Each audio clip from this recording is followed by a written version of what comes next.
আজ পয়লা বৈশাখ। হাসপাতালে বিছানায় শুয়ে গৌতমবাবুর চোখ দিয়ে নীরবে নয়ননীর গড়িয়ে পড়ছে। মনে পড়ে যাচ্ছে এমনি এক পয়লা বৈশাখের কথা। WBCS গ্রুপ A অফিসার গৌতমবাবু, কাজ পাগল বিনয়ী মানুষটি সবার প্রিয়। কাজ, পড়াশোনা আর কেরিয়ারের পিছনে ছুটতে গিয়ে জীবনে প্রেমের আবেশে ডোবা হয়নি। ভালোবাসা, ভরসা, বিশ্বাস, এই জিনিসগুলোর ওপরে বিশ্বাসও ছিল না তার। জীবনের অনেকগুলো বসন্ত পেরিয়ে হঠাৎ কী হলো, আলাপ হলো কাঁকনের সাথে। কাঁকনের ভালোবাসার বন্যায় জীবনের সব ধারণা বদলে জীবন চলতে থাকলো অন্য স্রোতে। তাদের প্রেমের জীবনে এলো প্রথম বসন্ত। পলাশের ডালে ডালে যখন আগুন লেগেছে, গৌতমবাবুর পছন্দের কমলা রঙে প্রকৃতিও সেজে উঠেছে। সেই রাঙা পলাশের ভেতর যেন দেখতে পেতেন কমলা রঙের শাড়ি পরা তার কাঁকনকে। রাস্তায় যখন কোনো কমলা রঙের শাড়ি পরে কোনো মহিলাকে দেখতেন, ভাবতেন তার কাঁকনকে এমন আগুন রাঙা কমলা রঙের শাড়িতে কেমন লাগবে। এই বসন্ত শেষ হলেই আসবে পয়লা বৈশাখ। নিপাট বাঙালি গৌতমবাবু তার কাঁকনকে বললেন, এই পয়লা বৈশাখে তোমায় আমার দেওয়া কমলা রঙের শাড়িতে দেখতে চাই। কিন্তু কাঁকন কোনো দিন কোনো কিছু নিতে চাইতেন না গৌতমবাবুর কাছে। তার মুখে সবসময় না শব্দটি লেগে থাকতো। কোনো দিন শাড়ির দোকানে গিয়ে শাড়ি কেনেননি গৌতমবাবু। দুরু বক্ষে শাড়ির দোকানে গিয়ে তার কাঁকনের জন্য কমলা রঙের একটি শাড়ি কিনলেন। কোনো এক ফাগুন দিনে কাঁকনের হাতে তুলে দিলেন সেই শাড়ি। কাঁকনও কিছুদিন পর তার হারাতে না চাওয়া গৌতমবাবুকে দিলেন কমলা রঙের পাঞ্জাবি। দুজনে স্থির করলেন কাঁকনের আকাশি নীল রঙের গাড়িতে করে পয়লা বৈশাখে লং ড্রাইভে যাবেন। এমনি করে এলো পয়লা বৈশাখের দিন। কমলা পাঞ্জাবি পরা গৌতমবাবুর সামনে আকাশি নীল রঙের গাড়িটি থামল। গাড়ি থেকে নামলো কাঁকন। কমলা রঙের শাড়িতে তার রূপ যেন অপ্সরাকে হার মানিয়েছে। তার খোলা চুল আর এক ফালি চাঁদের হাসিতে গৌতমবাবু অপার বিস্ময়ে মুগ্ধ হয়ে তাকিয়ে থাকলেন। কাঁকন বললেন, কি হলো, দাঁড়িয়েই থাকবে নাকি যাবে? গৌতমবাবু উঠে বসলেন। গাড়ির স্টিয়ারিং কাঁকনের হাতে। গৌতমবাবু পাশে বসে। কাঁকন বললেন, বলো আজ কোথায় যাবে? গৌতমবাবু বললেন, তোমার ইচ্ছা। কাঁকন বললে, চলো, আমার জানা একটা অনাথ আশ্রম আছে, যাবে? গৌতমবাবু সানন্দে রাজি হয়ে গেলেন। কাঁকন বললেন, একটা কথা বলবো? গৌতমবাবু বললেন, বলো।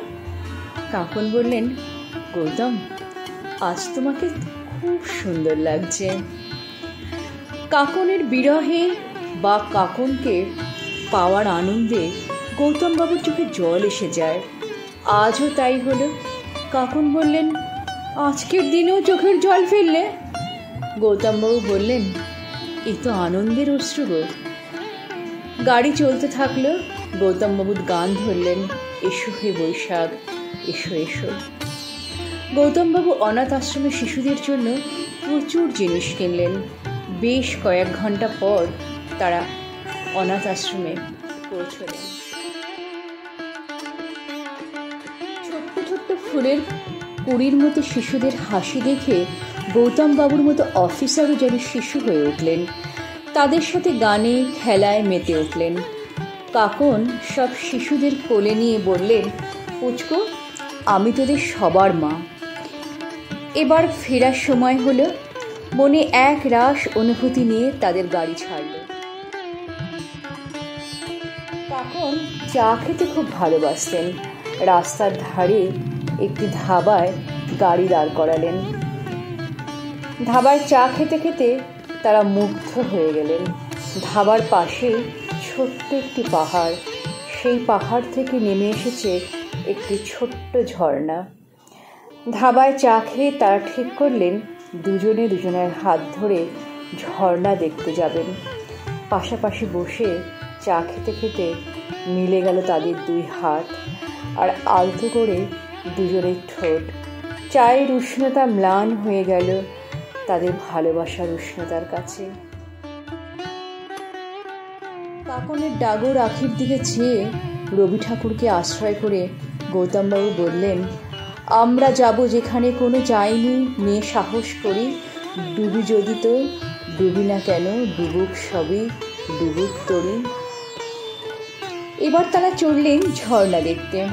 ধাবার মালিক বললেন, অনেক নিচে খাদে নামতে হয়, পাথুরে পাহাড়ি পথে পারবেন তো? দুজনে দুজনের হাত ধরে পাহাড়ি খাদের পথে ধীরে ধীরে নামতে লাগলেন। দুজনের হাসিতে কল্লোলে মুখরিত হয়ে উঠল শান্ত পরিবেশ। ধীরে ধীরে তারা ঝর্ণার কাছে পৌঁছলেন।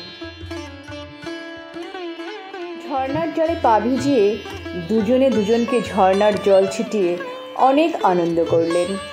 ঝর্ণার সামনে কাকনকে বুকে জড়িয়ে ধরে মোবাইল ফোনে সেলফি তুললেন গৌতমবাবু। কাকন বললেন, এসব কেন? গৌতমবাবু বললেন, এই মুহূর্তের স্মৃতিগুলো নিয়েই তো বাঁচি। কাকন বললেন, তুমি কি চাও গৌতম আমার কাছে? গৌতমবাবু বললেন, শেষের দিনে যেন দেখতে পাই তুমি আমার পাশে দাঁড়িয়ে আছো আর আমার মাথায় হাত বুলিয়ে দিচ্ছ। এবার এলো ফেরার পালা।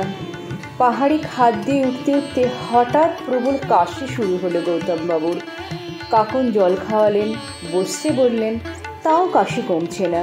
কাশতে কাশতে মুখ দিয়ে হঠাৎ রক্ত উঠে এলো গৌতমবাবুর। খুব ভয় পেয়ে গেলেন কাকন। কয়েকজনের সাহায্যে তাকে গাড়িতে এনে সোজা নিয়ে গেলেন হাসপাতালে।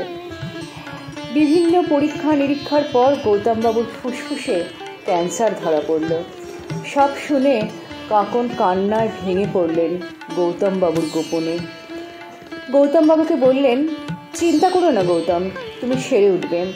আমি সব সময় তোমার পাশে আছি, কোনো দিন তোমায় ছেড়ে যাব না। তুমি ঠিক সুস্থ হয়ে উঠবে। আজ কাকনের যত্নে আর চিকিৎসায় গৌতমবাবু অনেক সুস্থ। এসব পুরনো কথা ভাবতে ভাবতে হঠাৎ গৌতমবাবু দেখলেন কাকন সে কমলা রঙের শাড়িটা পরে তার সামনে দাঁড়িয়েছে। গৌতমবাবু বললেন, আজ সেই পয়লা বৈশাখ কাকন? কাকন গৌতমবাবুর নাকটায় আলতো করে কিল মেরে বললেন, পাগলটা। গৌতমবাবু বললেন, তুমি তো আমার কনক কাকন। কাকন বললেন, থাক, অনেক হয়েছে। ডাক্তারবাবু আজ তোমায় ছুটি দিয়েছেন। তুমি ক্যান্সারের সাথে লড়াই করে জয়ী হয়েছ। আজ নববর্ষে তোমার নবজন্ম হলো। গৌতমবাবু কাকনকে বুকে জড়িয়ে ধরে হাউ হাউ করে কাঁদতে কাঁদতে বললেন, এই জয় তোমার কাকন, তোমার ভালোবাসার জয়। তোমারই যেন ভালোবাসি আছি শতরূপে শতবার, জনমে জনমে যুগে যুগে অনিবার।